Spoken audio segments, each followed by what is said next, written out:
ಮಾಡಿ ನಾನು ಮಾಡಿದಂತ ತಪ್ಪುಗಳನ್ನ ಮನ್ನಿಸಬೇಕು. ಏನು ನಿನ್ನನ್ನು ಮನ್ನಿಸಬೇಕೆ?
ಮಕಾಡಿ ಬಿದ್ರು ಮೀಸ ಮಾಡಾಗಿಲ್ಲ ಅಂತ ಹೇಳುವ ಜಾತಿಯ ಮಹಿಳೆ ಏನು ಹೇಳಿದ?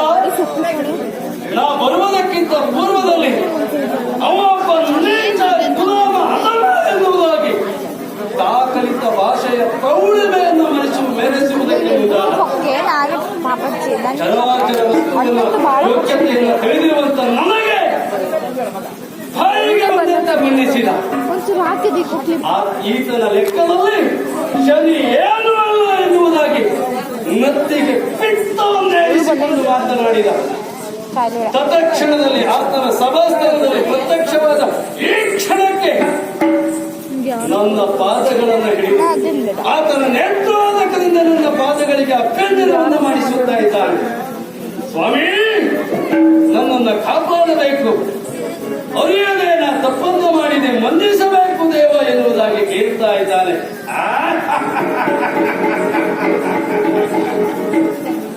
ಪ್ರಪಂಚದಲ್ಲಿ ಹಾಲನ್ನು ಕುಡಿಯುವಂತ ಒಂದು ಮಗು ತಪ್ಪು ಮಾಡಿತು ಅಂತ ಹೇಳಿದರೆ ನಾನಲ್ಲ, ಪ್ರಪಂಚದ ಯಾವ ದೇವತೆ ಕೂಡ ಕ್ಷಮೆ ಕೊಟ್ಟವು.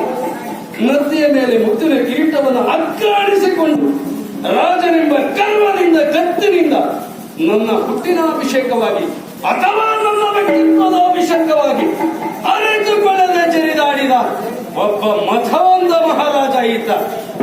ಇವನನ್ನ ನಾನು ಕ್ಷಮಿಸಬೇಕಂತೆ ವಿಕ್ರಮ, ಇದೋ ನಿನ್ನನ್ನು ಕ್ಷಮಿಸುವ ಬಗೆ ಹಾಗೆ.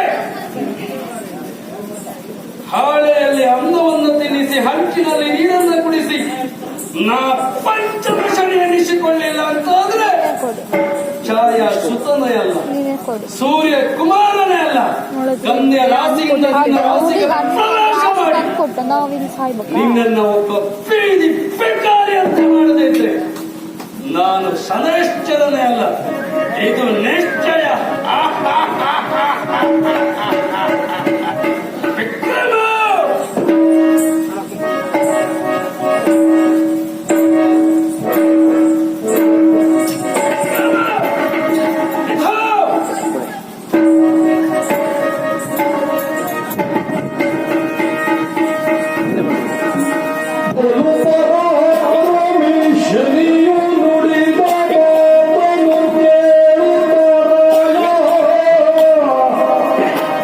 ಇದು ಏನಾಶ್ಚರ್ಯವೆಂದು ಕಂಡನು.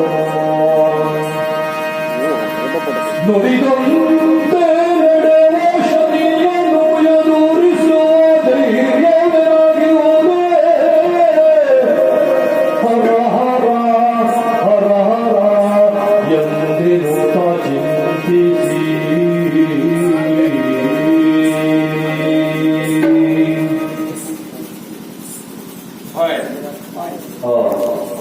ಏನೆಲ್ಲ ಆಗಿ ಹೊಂಟೀಗ. ಅಲ್ಲ, ಏನಾಯ್ತು ಅಂತ ಹೇಳಿದ್ರೆ ಒಂದು ಮಾತಾಡಲಿಲ್ಲ ಅಂದ್ರೆ ಏನಾಗುತ್ತೆ ಅಂತಾನೆ ಗೊತ್ತಾಗುದಿಲ್ಲ. ಅಲ್ಲ, ನಾನು ಇವನು ಕರೆಯಿಲ್ಲಲ್ಲ, ಕರೆದು ಬಂದವರನ್ನ ಕೈ ಮುಗಿದು ಒಳಗೆ ಬಂದವರನ್ನ ಕರಗಳಿಂದ ಹೊಡಿ ಅಂತ ಉಂಟು, ಅದು ಮಾಡಲಿಲ್ಲ ನಾನು. ಅಲ್ಲ ಇವ ಬಂದವನೇ ಹೇಳ್ತಾ ಇದ್ದಾನೆ ಎಲ್ಲ ಸ್ವಾನನೇ ಅಂತ ಹೇಳಿದ. ಸ್ವಾನ ಅಂತಂದ್ರೆ ಏನು ಸ್ವಾಮಿ? ನಾಯಿ. ಅಲ್ಲ, ದೇವರಾಗಿ ಆಡುವ ಮಾತಾ ಇದೆಲ್ಲ ಅಲ್ವೇ ಅಲ್ಲ. ಮತ್ತೆ ಇನ್ನೊಂದೇನೆ ಹೇಳಿದ, ಕಿರೀಟವನ್ನ ಹೊತ್ತು ರಾಜನಾಗಿ ಮೆರೆಯುವಂತ ಬಾಯಲ್ಲಿ ಇಂಥ ಮಾತಾ ಅಂತ ಹೇಳಿದ. ಸ್ವಾಮಿ, ಕಿರೀಟ ಹೊತ್ತವನೇ ಇಂಥ ಮಾತಾಡ್ಬೇಕು ಬಿಟ್ರೆ ಬೇರೆಯವರೆಲ್ಲ ಇಂಥ ಮಾತಾಡ್ಲಿಕ್ಕೆ ಆಗುವುದಿಲ್ಲ. ಸ್ವಾಮಿ, ಅಷ್ಟಕ್ಕೂ ನಾನೇನು ತಪ್ಪನ್ನು ಮಾಡಿದ್ದೇನೆ. ನಾವು ಸಾಮರ್ಥ್ಯವೇ ಯಾಕೆ ಗೊತ್ತಾ ಇದು ಹೇಳುವಂತ ಅನಿವಾರ್ಯ ಕೂಡ ಹೌದು. ಹಿಂದೊಮ್ಮೆ ದೇವಲೋಕಕ್ಕೂ ಹೋದವರಿದ್ದೇನೆ ನಾನು ಅಂತ ಹೇಳಬಾರ್ದಂತೆ, ಅದು ವಿಷಯ ಹೌದು. ಯಾಕೆ ದೇವಲೋಕಕ್ಕೆ ಹೋದೆ? ದೇವೇಂದ್ರನಿಂದ ಕರೆ ಬಂತು ನೋಡಿ ನಮ್ಗೆ. ಯಾಕಾಗಿ ಕರೆ? ರಂಬೆ ಮತ್ತು ಊರ್ವಶರಿಗೆ ಯಾರಿಗೆ ಮೊದಲು ವಿಳ್ಯವನ್ನು ಕೊಡಬೇಕು ಎನ್ನುವ ವಿಚಾರವಾಗಿ ನೇರವಾಗಿ ಧಾವಿಸಿದೆ.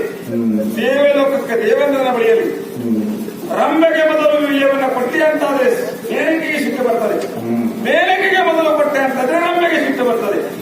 ಇದು ಬಲವಾದರೂ ಎಡಭಾಗದಲ್ಲಿ ಹಿಡಿದೆ, ಎಡವಾದರೂ ಬಲಭಾಗದಲ್ಲಿ ಹಿಡಿದು ಸಮಾನ ರೀತಿಯಲ್ಲಿ ವಿಳ್ಯವನ್ನು ಕೊಟ್ಟೆ.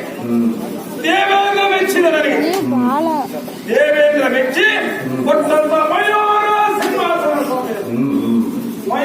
ಸಿಂಹಾಸನದ ಮೇಲೆ ಕುಳಿತುಕೊಂಡು ನ್ಯಾಯಾಧೀಶರಾಗಿ ನಮ್ಮ ಕಥೆ ಇರಲಿ. ಒಬ್ಬ ದನ ಕಾಯುವ ಹೆಡ್ಡನೆಲ್ಲ ತಂದು ಅದರ ಮೇಲೆ ಕುಳಿಸಿದ್ದು ಆತನ ಬಾಯಿಂದ ಸತ್ಯವನ್ನೇ ನುಡಿಸುತ್ತದೆ ವಿನ ಬೇರೊಂದನ್ನು ನುಡಿಸುವುದಿಲ್ಲ. ಅಂಥದ್ರಲ್ಲಿ ಕಿರೀಟ ಹೊತ್ತವನ ಬಾಯಲ್ಲಿ ಇಂಥ ಅಂತ ಹೇಳಿದವ ಅಲ್ಲ ಸ್ವಾಮಿ. ಮತ್ತು ಇನ್ನೊಂದು ಹೇಳಿದ ಏನ್ ಗೊತ್ತ? ಮೊಲಗಿದ ಘಟ್ಟ ಸರ್ಪವನ್ನ ನೀನು ಎಬ್ಬಿಸ್ತಾ ಇದೆಯಂತ. ನಮಗೂ ಇಂಥವರೇ ಬೇಕು ಸ್ವಾಮಿ. ಮೊಲಗಿದ ಘಟ್ಟ ಸರ್ಪವನ್ನ